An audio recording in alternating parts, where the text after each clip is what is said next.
Na yung ice cream sandwich or ice cream ni Uncle.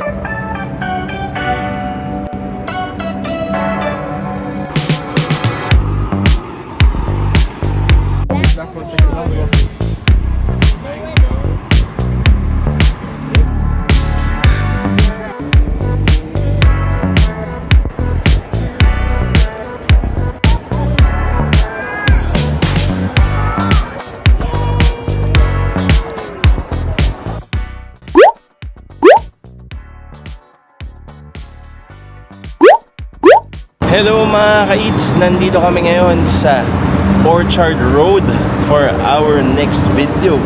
Sikat na sikat tong Orchard Road sa mga Pilipino at iba pang foreigners dito sa Singapore dahil sa nagdadamihan at naglalakihan nilang mga shopping malls dito. Kung mahilig kayong mag-shopping at kung marami kayong baong pera or kung marami kayong credit limit, pag nagpunta kayo sa Singapore, naku! Dito kayo sigurado makikita ng mga kaibigan ninyo. At sa likod ko ngayon ang sikat na Ion Orchard. Tapos lalakarin natin itong Orchard Road. Papakita namin sa inyo kung ano yung makikita pa dito. Ang nakakatuwa dito, Ma'am si Bianca, ay ano yung sinakyan natin kanina at gaano siya kalayo sa ating hotel? From our hotel, yung train station is yung Great World Station. 1 station away lang siya to Orchard. So mabilis lang. Ang dali lang pumunta dito sa Orchard kapag may balak kayong mag-shopping at mag-sightseeing. Tapos galing tayo saan? Galing tayo sa... Saan tayo galing? Yung hotel. Ayun, sa M-Social. Sorry. Galing kami sa M-Social. So naglakad kami ng mga 13 minutes to Great World Station. And then sumakay na kami doon at 1 station away lang going to Orchard. Meron ka bang tip sa kanila para harapin itong init ng Singapore?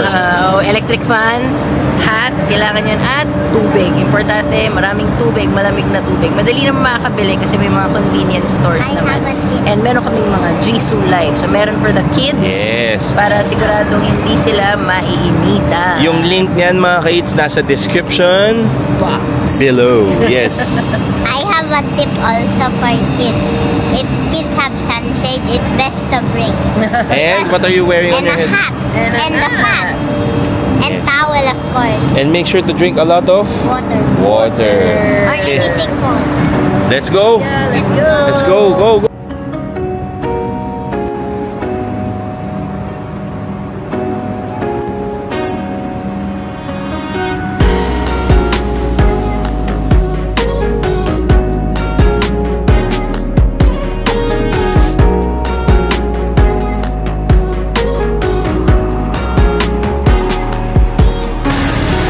Kayo makikita dito sa Orchard Road, iba-iba mga branded luxury shops. Tapos meron din naman mga department store. At ang pinunta din namin dito is yung ice cream sandwich. Oh, yummy. Magkakasunod yan sila, uncle, nagbibenta ng ice cream sandwich. Oh, boy. So kapag nagpunta kayo ng Singapore, try nila. Ito yung ice cream sandwich dito. So dati parang ano yan, mga $1 lang talaga. No? Tapos ano yan eh, kasi syempre sa init ng Singapore, parang napakasarap pag ice cream. So ito meron malapit. Siguro mas sikat tong si Uncle kasi mas may pila eh. Yan, so yung payong na ito yung pupuntahan natin, pipilahan natin at aalamin natin muna kung magkano ang ice cream sandwich dito.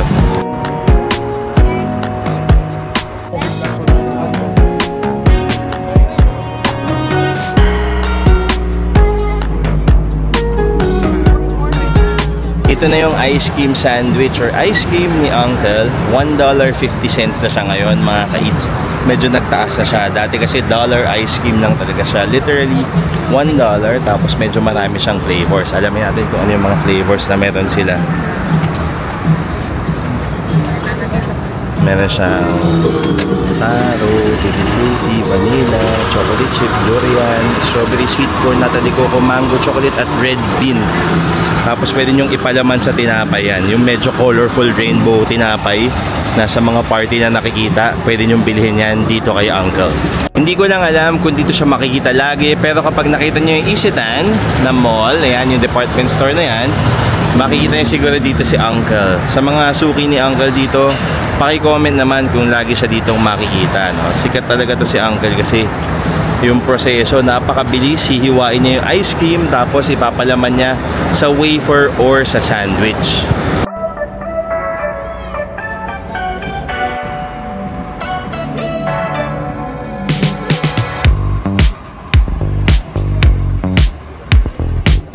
Yung ice cream sandwich from Uncle, 150 yan by baby, no? Same Yes, sa 150. wafer.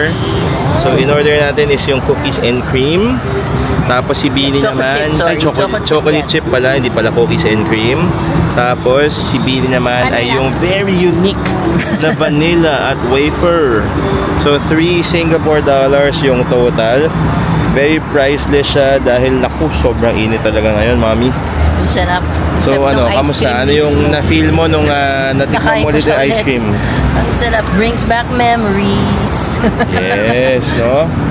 Tuwan-tuwa ang mga babies at syempre tuwan-tuwa rin kami. Kailangan talaga, ano eh, pag ito yung isang hack dapat, no? Dapat masaya yung mga kids kapag nag-travel para hindi kayo mahirapan.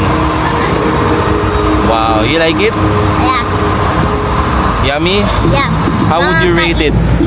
I give this a 100 out of 100. 100 out of 100. Wow, wow, wow. Perfect. How about you, mommy? Ano? Alam mo yung tinapay? Di ba sa atin din ganun?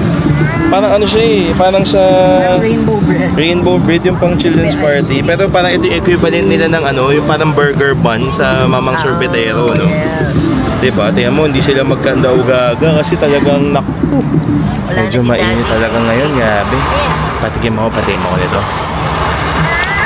Thanks, Dad. You really helped me. Dad helped me. Sarap.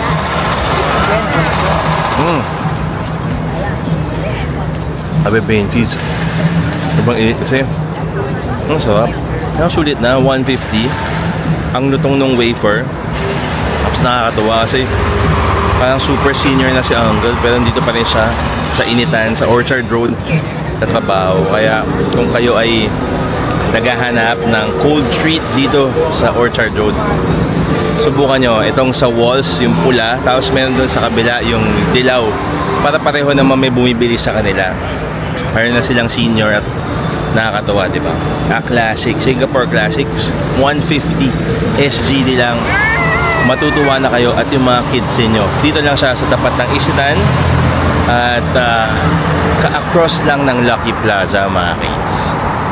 Matapos mag-ice cream break sa initan ng Orchard Road, kami ay maglalakad muli dito at tatahakin natin itong sikat na stretch na ito ng Orchard Road dahil sa mga shopping malls, department stores at ito, mga kids, kung kayo ay isang kabayan na taga Singapore, sikat na sikat itong Orchard Road kasi dito yung mga remittances, may mga iba't ibang klaseng Pinoy food stalls dyan. May Jollibee, di ba, mami, sa Orchard Road, no? Yes, meron sa Lucky Plaza nyo makikita yon.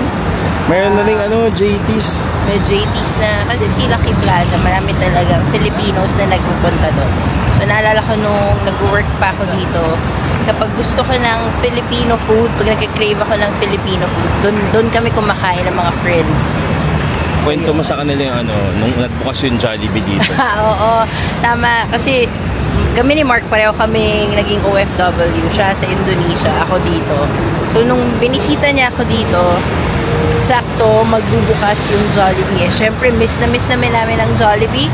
So talagang pumila kami sa first branch nila dito. Yun nga, yung sa Lucky Plaza. So mga siguro 1 hour or more tayo pumila, no? Inagahan namin. Tapos pagdating namin, dami natin in-order. pila. Dahil sobrang na-miss namin yung Jollibee. Yung dami naming in-order. Parang chicken spaghetti, tapos chicken rice. Oh. Tapos meron pang ice cream. Oh, may ice cream pa yan. So, may pictures pa kami nun. Baka pwede natin ilagay sa video. Yung pictures. Oh, meron, syempre. Kaya talagang kaya itong Singapore, malaking part siya ng aming love story. Ikwento mo na kung bakit tayo nag-decide mag-Singapore ngayong June na sobrang init. Kahit alam namin mainit dito, talagang pinili namin pumunta here for our 10th wedding Anniversary! Kukwento ko na. kwento mo na. Sa Singapore kami nagkita ulit. 2012 yon. Tapos doon na nagsimula yung aming second chance of our love story. Yes. Tapos dito din kami nag-prenup. And then after the pandemic, nung nag-open up na yung world to traveling, dito kami unang pumunta as a family of 5. So talagang very close to our hearts ang Singapore. Kahit mainit siya, Singapore will always be in our hearts. Yes. Yes. Forever. Forever. Parang Dalasalian prayer. Yeah, yon. So, andito kami to celebrate our 10th wedding anniversary, mga ka-eats. Kaya, subaybayan nyo ang aming mga videos for our Singapore trip. Yes, kung di pa kayo nakaka-subscribe, mag-subscribe na kayo sa aming channel at don't forget to click that notification bell para updated kayo sa mga bago naming videos.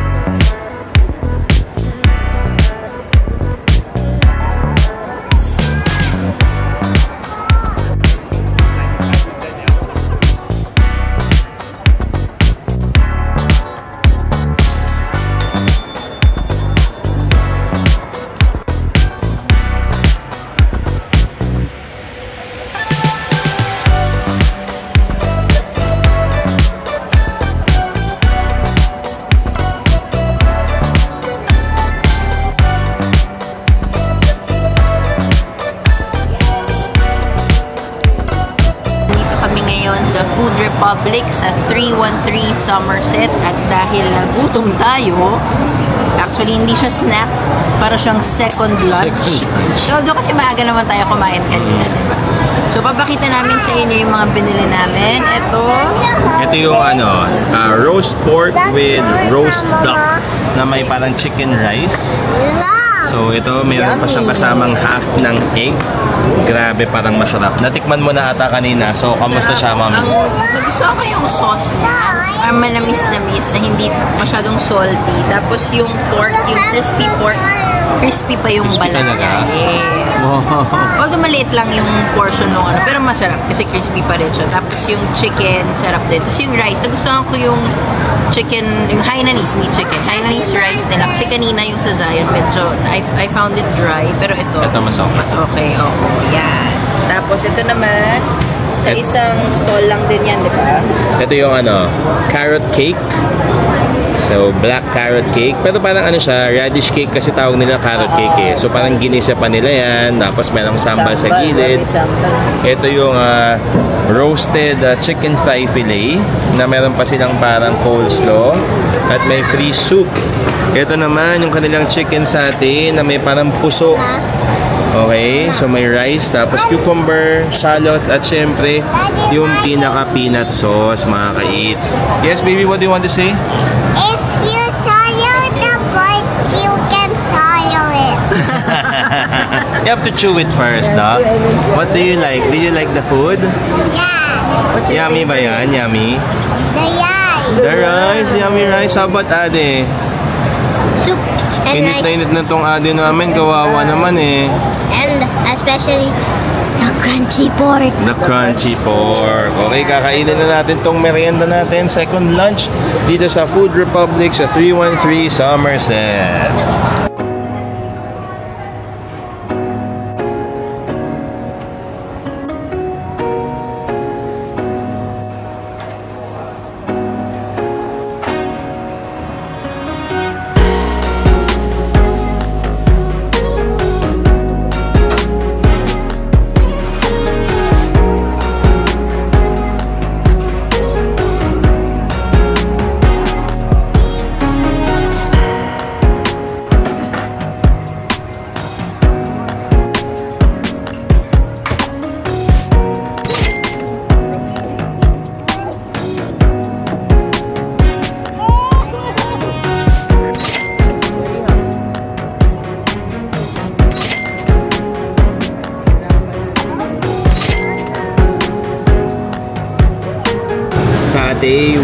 peanut sauce. Ito na talaga.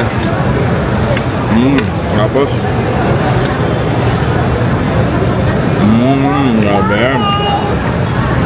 That is good. That is good satay. Good peanut sauce. And good rice. Not a surprise. Masarap talaga ang pagkain dito sa Singapore. Next naman, atry natin itong carrot cake. Sobrang fan kami ng radish cake. Kaya itong carrot cake nito, isa to sa mga nilook forward din namin kapag nagsi-Singapore. Manamis-namis, kaya kailangan ng konting sambal. Ayun, mas spicy na siya. Sarap. May konting smokiness from the wok, from the pan grill. Harap.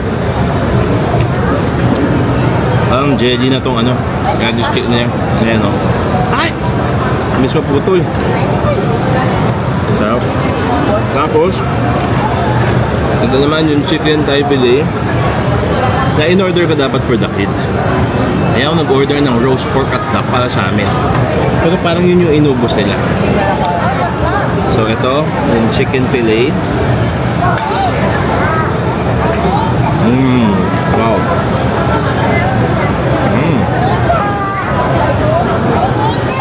Sarap. Crispy pa yung balat.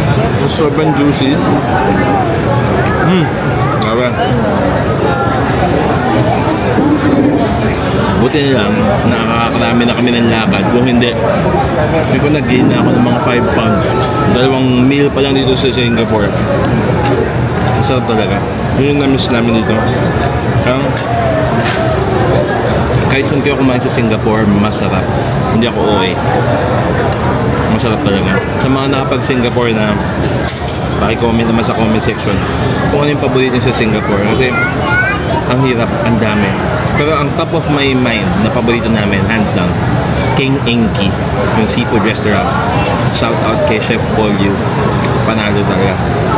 Tapos, Sweet Chung for dim sum. Pero lahat ng Singapore, masarap. Walang hindi masarap dito mga kids. Pagpunta nyo dito, be ready. Siguradong kakain kayo ng sobrang dami. Kids, bago kong makalimutan, yung hinighlight ko pala na about sa mga hawker centers or food courts dito sa Singapore, talagang sobrang well represented yung mga cuisine. Siyempre makita ninyo yung mga roastings, Hainanese chicken rice, merong parang hot pot, merong Indonesian food, may Malay food, merong halal, merong Korean, merong Western.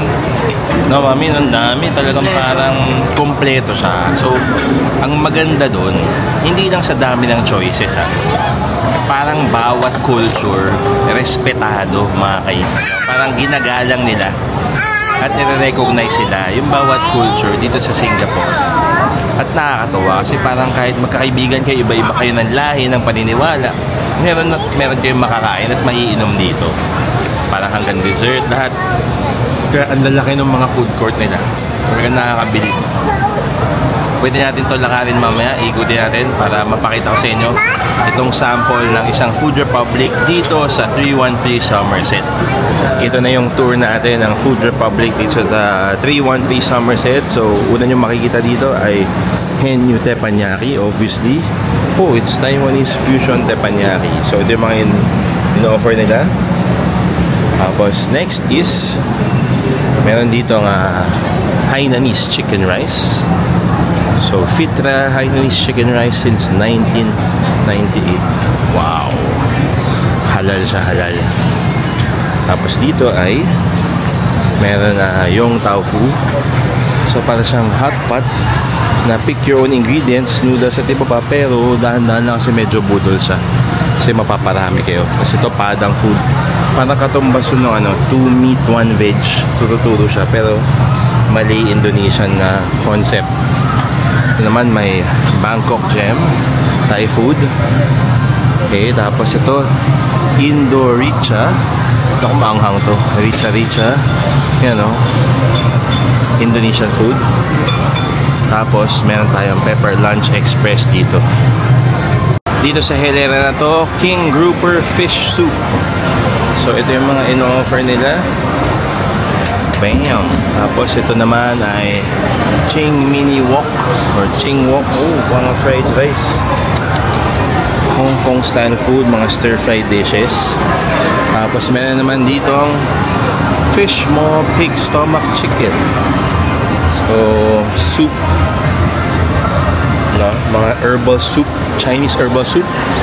Tapos ito ako bumili kanina nung Hong Kong style roast.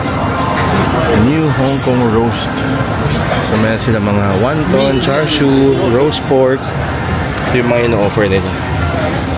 Tapos dito, mayroong coconut cake. Tapos ito, Korean food. Oh, ajushi.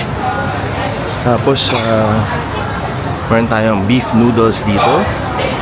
At ito yung pinagbilhan ko ng masarap na carrot cake, boneless chicken kind, at yung satay, BBQ chicken wings. Ito yung fried prawn noodles, parang Hokkien Mee, handmade noodles. Tapos meron pa dito mga mala ata to, mala. Sichuan grilled fish.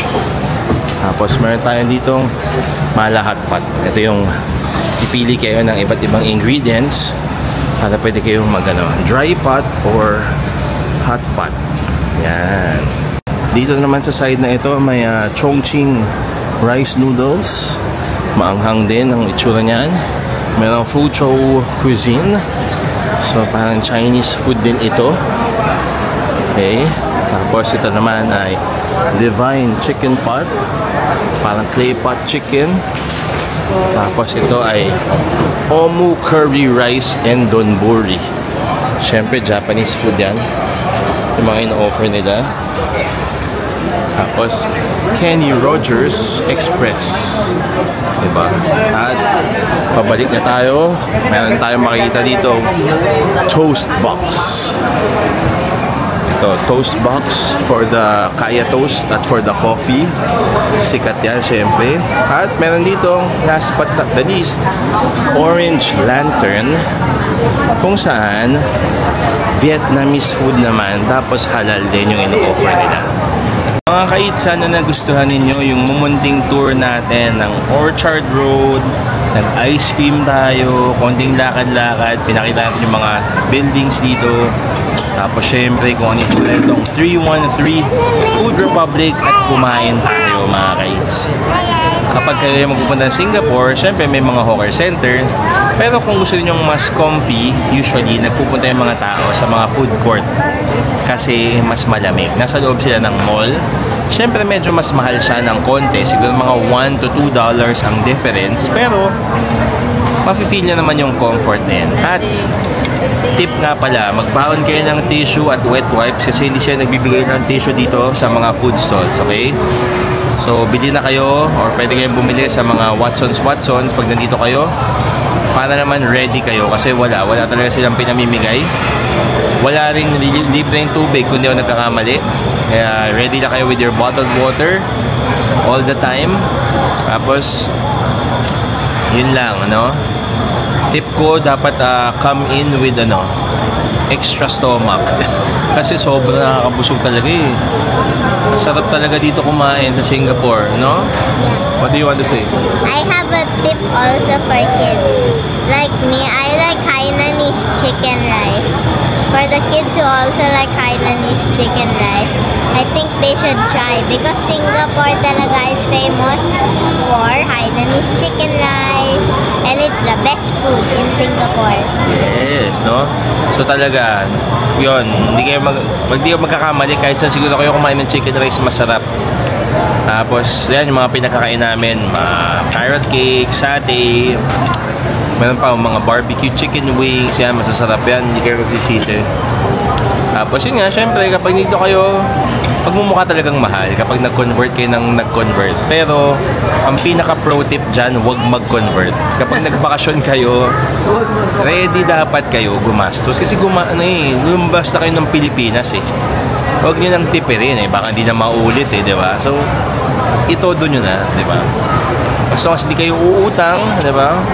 Basta kung ano yung feeling yung budget niyo, spend towards your budget, pero wag nyo naman sobrang tipirin yung mga sarili ninyo, mga ka-eats, para ma-enjoy nyo rin talaga yung pinakabiyahe ninyo. Okay ba yun? Kaya for more travel tips and recommendations, make sure to subscribe sa aming channel, Eatsplorations, at i-turn on ninyo yung notification bell para ready kayo sa mga upcoming namin videos, no? Maraming salamat.